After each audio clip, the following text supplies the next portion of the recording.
When it comes to museums in Georgia, some museums that might come to mind are rock and mineral museums, car museums, and Civil War museums. But there is one museum in North Georgia that's covering a topic that's, shall we say, quite unique.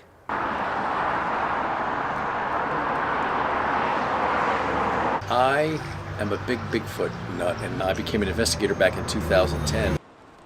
In 2016, David Becerra and his wife opened Expedition Bigfoot, the Sasquatch Museum in Blue Ridge, Georgia. It's a museum that shines a spotlight on one of the world's most elusive creatures.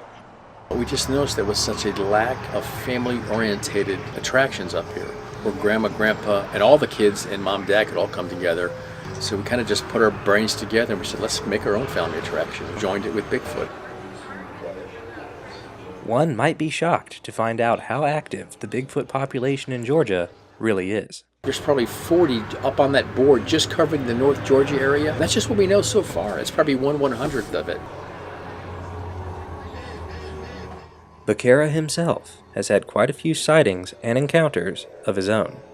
My first one was in Alva, Florida, back in 2010. I was in investigation with the Bigfoot Field Research Organization at a commercial fisherman's property. He used to have dead fish laying all over the place.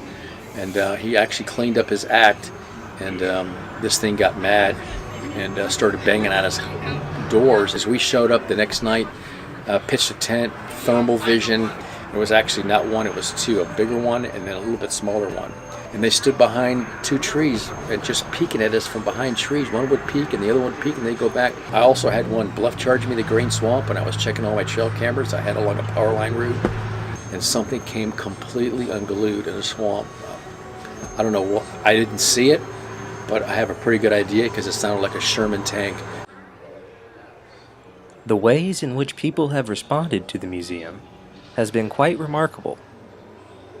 As soon as I put the graphics on the outside of the building, it started and it hasn't stopped.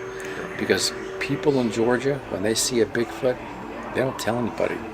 Most people here that live in Georgia are totally invested in their community. Their business is there. When you see a Bigfoot and your whole family lives within 5 miles of you, and you're not going to call the newspaper or a Channel 10 out of Atlanta to come up here and interview you so you can tell the whole world, I'm a crazy man, I saw a Bigfoot. These reports never get to an investigator. Police officers, nurses, firefighters, people with very respectable jobs see these things in the course of either getting to work, coming home from work, or in their job. Man, they can't officially tell anybody, but they come in here and tell us. And of course, I protect their anonymity. Though the mysteries concerning Bigfoot may run quite deep, what David Becerra hopes you take away from the museum may be even deeper. Just give up on some of these silly things that suck up your time, and I want you to realize what an incredible world we live on. It really is an incredible world, and adventure is right there, man. It's right out. You don't have to fly to the Pacific Northwest. If you're into strange cryptids and mysteries, they're right here in Georgia. Lots of mysteries here in Georgia. And there you have it. Next time you're out in the woods, keep an eye out. You never know what you might find.